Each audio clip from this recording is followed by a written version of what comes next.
Nag-iisa ka din ba? Nasanay na kasi akong mapag-isa. Mahahanap mo din kaya ang iyong tunay na kaibigan? Meron din kayang taong hindi ka susukuan? Taong andyan para ika'y samahan.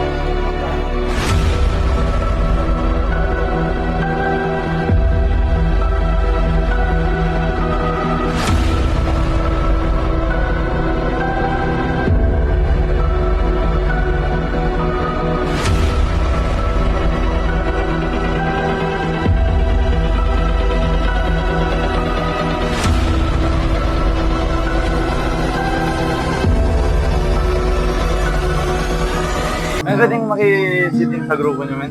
Ay, pre, sorry. Hindi ka belong dito. Pero na,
Nobody knows just why we're here.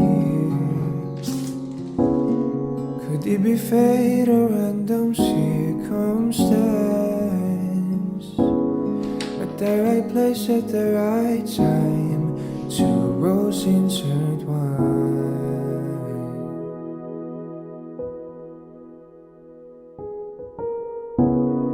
And if the universe conspired to meld our lives to make us fuel and fire, then know wherever you will be, so too shall I be.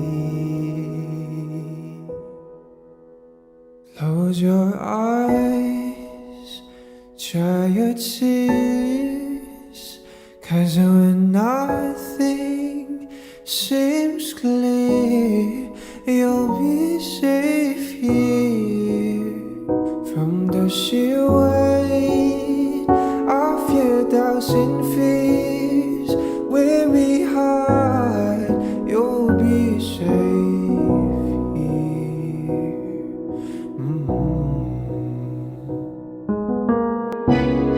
And though the world will never understand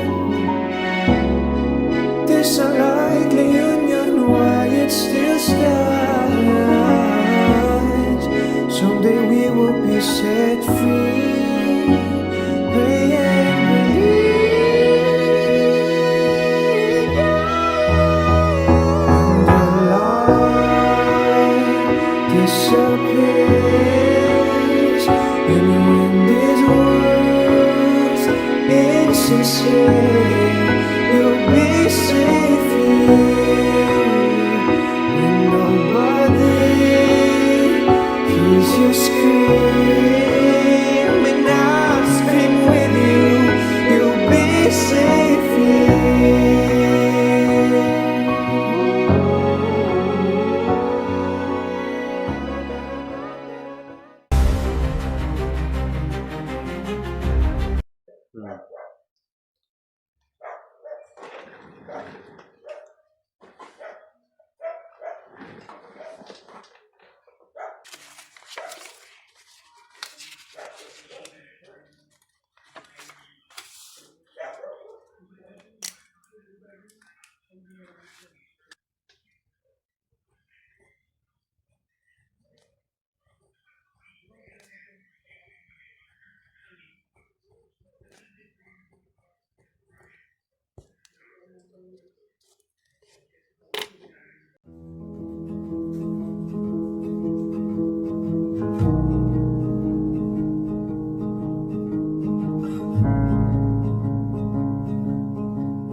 Ako si Noah, 19 na taong gulang. College freshman, tahimik lang. Hindi ako sanay makisalamuha. Mas komportable akong mag-isa. Marami akong iniisip, pero bihira akong magsalita. Lumaki akong walang lakas ng loob. Pero kahit ganon, umaaras sa pa rin akong balang araw. May makakakita rin sa akin. May makakaintindi din sa akin. Okay, good morning class. About sa project natin, group yourself 2 to 5.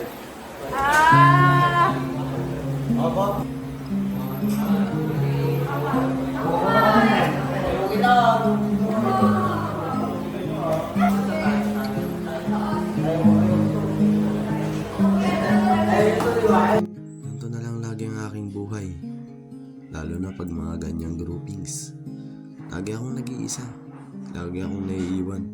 Sanay na ako, pero minsan, kahit sanay ka na, masakit pa rin.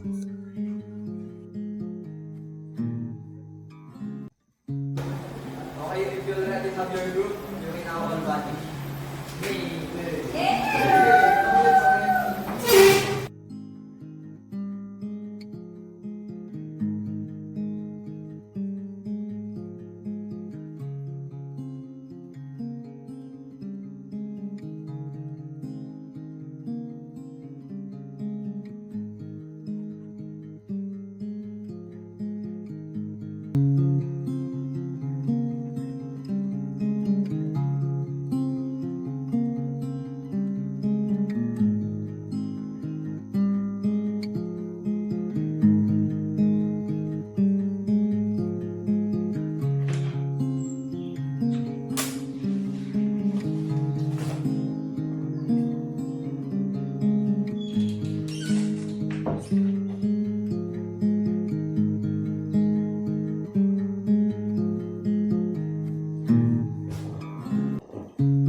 Ayos lang kaya ako?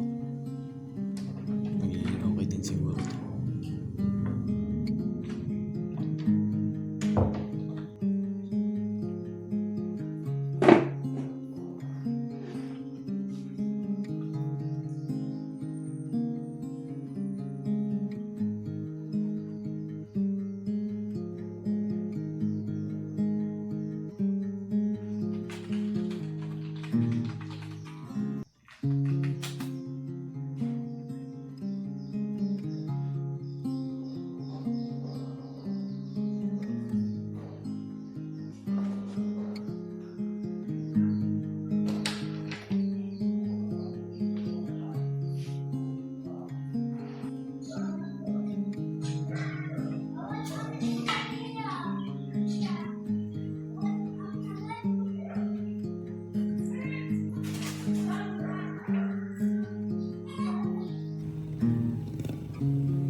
Yung about pala sa groupings natin.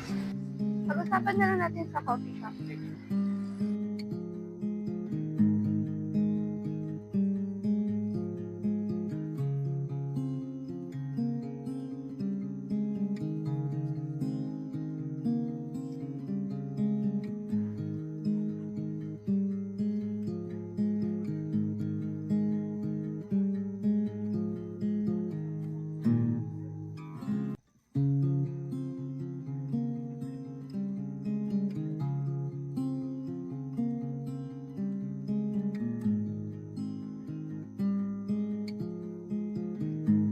Di ba ang klase natin sa science?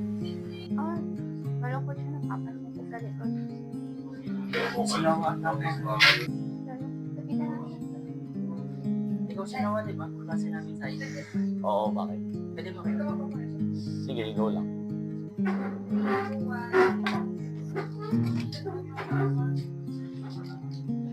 Alam mo, pre, napapansin namin, parang naging tahimik, nag-iisa. May problema ka ba?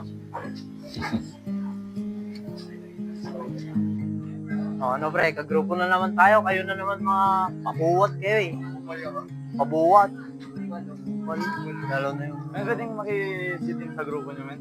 Ay pre, sorry. Hindi ka belong dito. Hindi ba na naging grupo lang ako eh. Hindi ka belong dito pre. Pag kami lang. Dito ko napagtanto na mas masaya na lang maging mag-isa kaysa naman maging pabigat ka sa iba.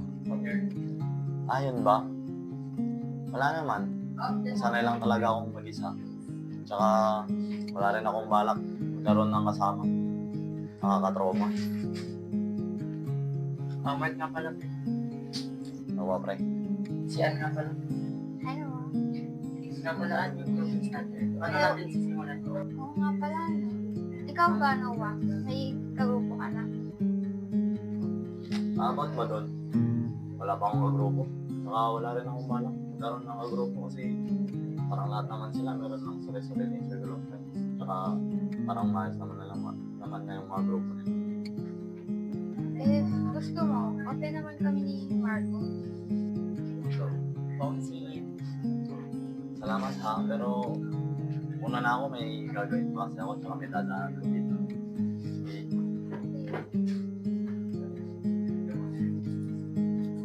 Okay. Bakit ka lang ako? Oo nga eh, pero mukhang mabait naman siya. Kaya ang pagtagal naman ng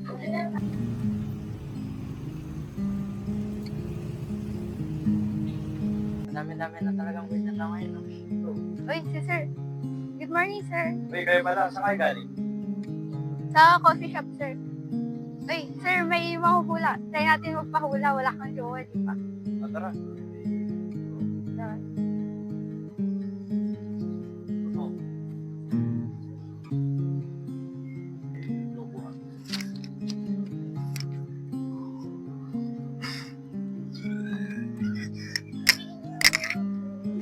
Hulaan ko.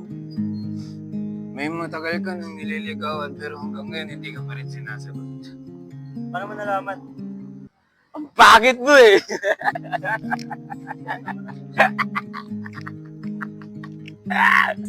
Napapansin mo din ba si Noah? Oo, lagi siyang nasa likod. Tapos tahimik. Itahin kayo natin siya. Malapit lang bahay na dito eh. Sige.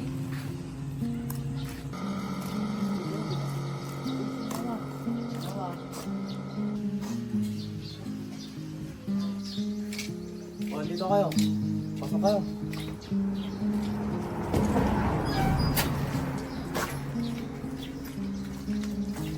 Nga pala, ba't niyo ako nilalapitan?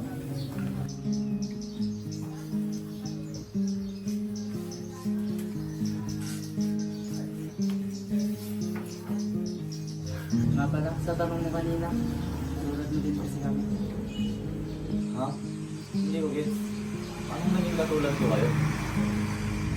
Kagaya mo rin kasi kami dati. Walang kumakausap at kumapansin. Lagi na kasi namin napapansin ng mag-isa. Gusto ko lang natin tulungan. Nakakahiya. Ayaw ko maging pabigat. Kaya ako naman mag-isa. Noah, hindi ka pabigat. Kung tahimik ka, okay lang. Tsaka kung may problema ka, hindi mo naman kailangan buhatin mag-isa. Nandito naman kami ni Marco. Tama, nandito lang kami para sa bay. Sanay na kasi akong mag-isa. Saka ayoko na din sanang ipagsisigan ng sarili ko sa iba. Pero sa lang sa inyong dalawa, parang ngayon pa lang makakanasan magkaroon ng true friends. By the way, anong oras na pala? Tama, ano oras na pala? Sige pre, una na pala kami. Salamat pre ha. Sige, ingat kayo. Kung may kailangan ka lang din, nandito lang kami. We get you bro.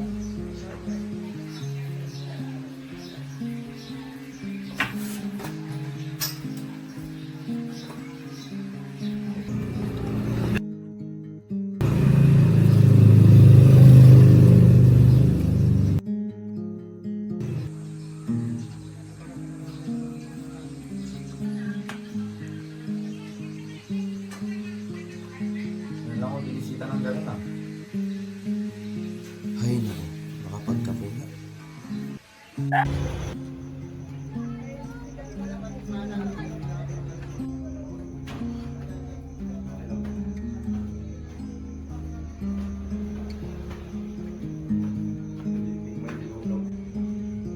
Napakaingay na talaga ng mundo. Magbabago pa kaya ito?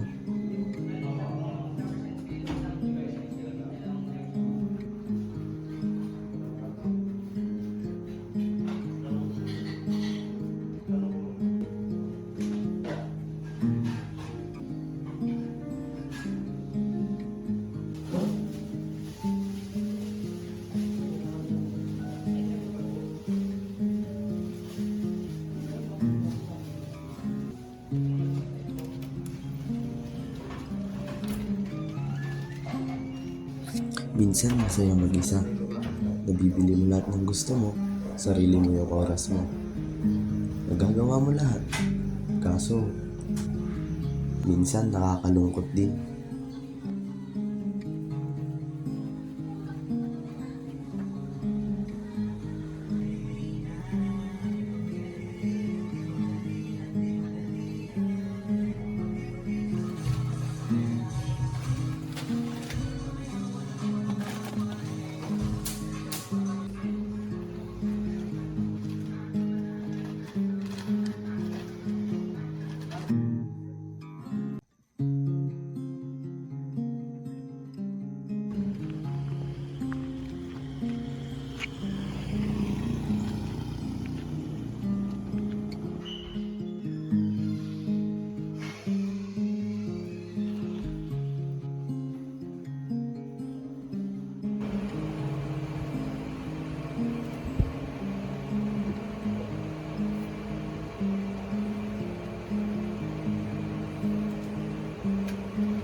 Ito na yung araw ng project. Ngayon ko nasasabihin. Bahala na. Diyan naman sila Ann tsaka Marco. Sana suportahan ako ng dalawang yun.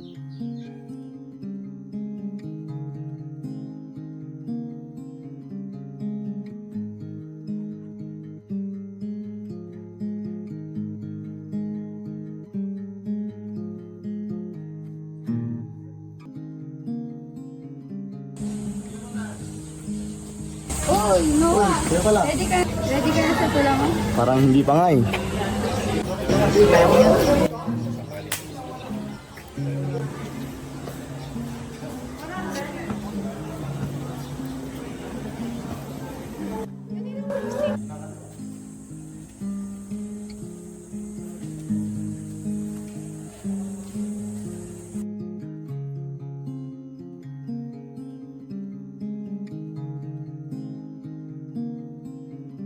Kaibigan, 8 letra pero mahalaga. Para mo na silang kapatid. Salamat kila Marco at Ann dahil hindi nila ako pinabayaan. Salamat sa tulong na hindi ko hiningi. Maraming salamat sa inyong dalawa. Ako'y nakaramdam ng gaan ulit. Galing, Noah. Mas may sense ang sinasabi kapag galing ng puso. Yes, sir. Galing ko. Sabi sa'yo, kaya mo yan. Kaya nga po eh.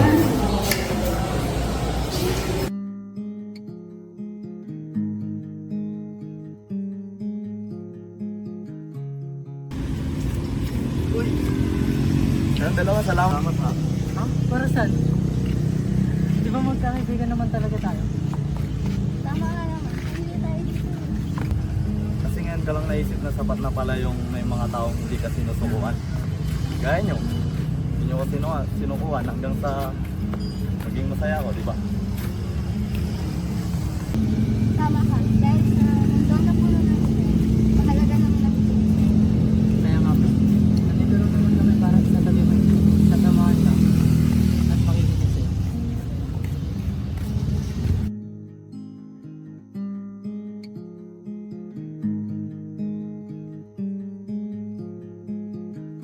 mga tunay na kaibigan or true friend.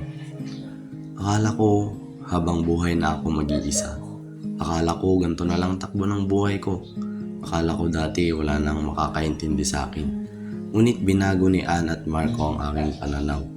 Pinaramdam nila ang isang tunay na pagkakaibigan. Naramdaman ko yon sa kanila. Doon ko din naisip na masaya din pala may kasama ka, lalo na kapag tanggap nyo ang isa't isa. Kaya lubos ang pasalamat ko sa dalawa kasi kahit ako'y ganto, hindi sila sumuko. Pinaramdam nila na di ako nag-iisa. Pinaramdam nila ang halaga ng merong kaibigan, na lagi kang tutulungan, na para mo na ring pamilya. Kaibigan, huwag mo ding kaisiping nag-iisa ka. Meron ding tatanggap sa'yo. Meron ding tuturing na kaibigan mo. Huwag kang mag-alala. Sa tamang panahon, dadating din sila ng hindi mo inaasahan. Magtiwala ka lang.